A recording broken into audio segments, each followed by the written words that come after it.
everyone, and a very cooperative welcome to you today as you join us for my list of 5 multiplayer indie games that are sure to be a hit with you and your friends. Enjoying a single player game is always fantastic. However, sometimes it's great to have a few people get together and just enjoy a game. Therefore, I got these 5 games together that I'm sure will have you and a group of your friends roaring with laughter as you jump into these titles.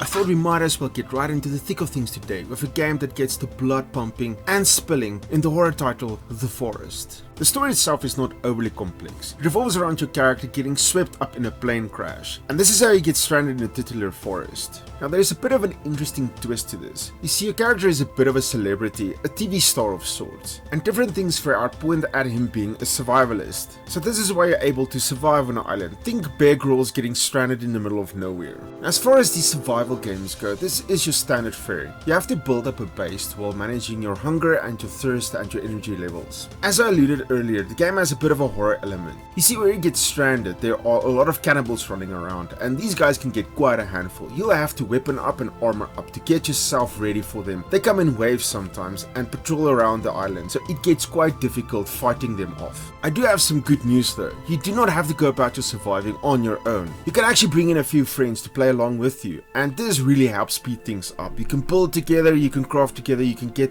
everything up and running together, and you do not have to battle these nasties on your own. Having a few axes swinging away at the cannibals definitely help beat back the horde quite effectively. And this also helps further on in the story.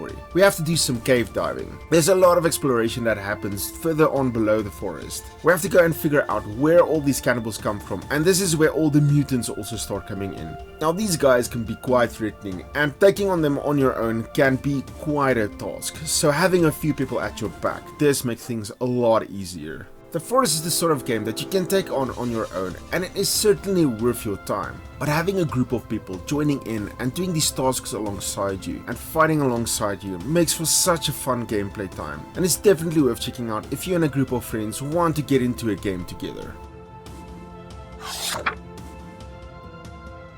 Next up we have Among Us. You've either heard of it or you've played it. This is something that is quite legendary, especially during the lockdown period of 2020. This is a game that exploded. It is how I found out about the game, and I started playing it with my friends, and it actually surprised me how much fun could be had being a betrayer and being a betrayee. The idea behind Among Us is actually a very simple one. There are 2 sides to the game. On the one side you can be a crew member, and you'll find that majority of the players are crew members. What you'll have to do is you have to go around the ship, and there are different tasks for you to do. As you complete these tasks, you'll see a bar start to fill. If the bar fills, the crew members win. But then there is the other side of the game, the more nefarious and more sus side that people are really going crazy over. And that is you taking over the role as an imposter. You see, the crew members have been infiltrated by an alien imposter, and these nefarious beings are going around and they can kill the crew members. And this is where all the wacky shenanigans come in. There's a whole deeper part of the game going at work here. As an imposter, you're gonna have to go around and single out specific crew members. You have to find them alone, and there are different ways you can go about doing this.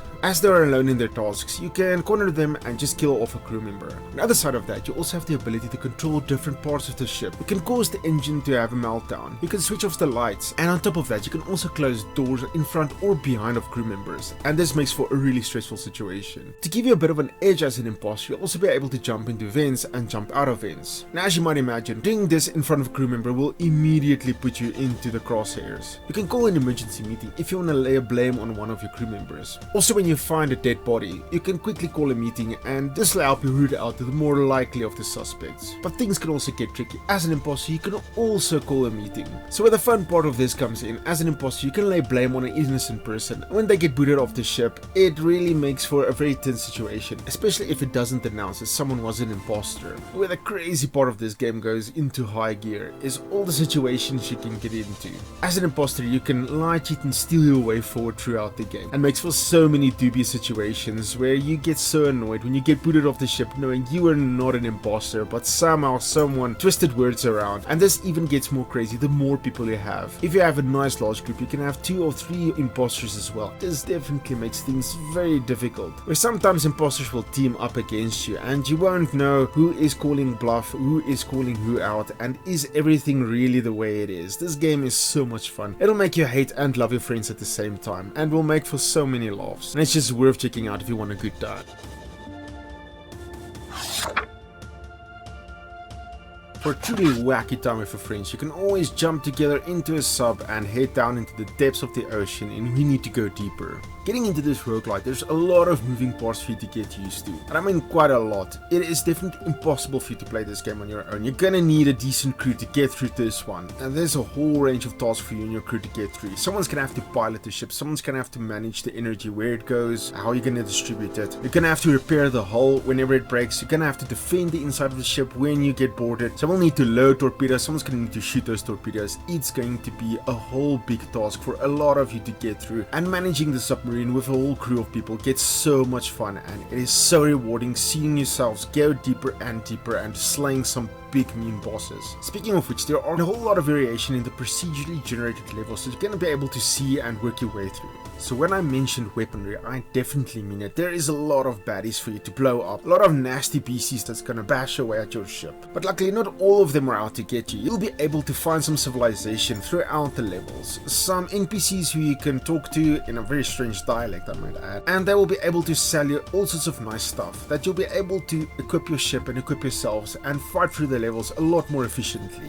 On top of that, I really love the art style. It's got this very comic feel to it, this whole paper cut out feeling to all the characters and all the levels. It's a very interesting thing that they went for, and I really love the effect that it has on the game. But most of all, I can't explain how much fun you'll have with your friends. Then the deeper you go and the more you unlock, you'll find you also have some cool cosmetics that you'll be able to equip your characters with. So there's a lot of extra sprinkled all over the gameplay that just makes it a lot more fun. But I definitely cannot understate just how much fun you'll have working together with your friends, going in tandem and just starting to get used to mechanics and just working way deeper and deeper and unlocking more and just getting better at the game. There is so much on offer in this game, and if you're willing to go deeper into this one, you're gonna have a swimmingly good time with your friends.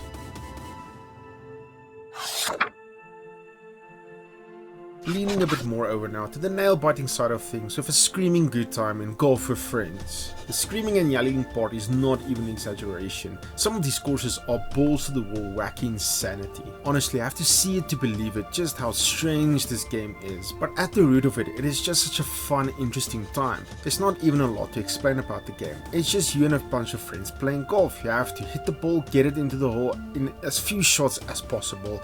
And that is about it. That is all you need to do and all you need to understand. So from there the craziness begins. And the whole set of variety in these courses is definitely the main draw to the game. And there are some stuff you can tweak throughout the game. We even played with ball collision for a while, and one of us dubbed the game Golf with Soon to Be Enemies, and that definitely stuck. That was definitely a very good description of the game. So there are a lot of different things in the game you can tweak and play around with, but mostly it is just a fun time. There is not a lot to explain about the game. Just the strangest of it all, and so many different courses you can play around with. I don't want to reveal all of these. There are a few crossovers with different franchises that are so interesting and so much fun and really so surprising. These courses were so great to play on. I cannot recommend this game even more. It is not a very complicated game, and it's probably not something you can play for thousands of hours, but in between games or just to have some fun with your friends, you can pop this one on just to burn a few minutes away. Definitely be laughing and crying the time away. This is definitely the sort of game that any group of friends need to have in their libraries.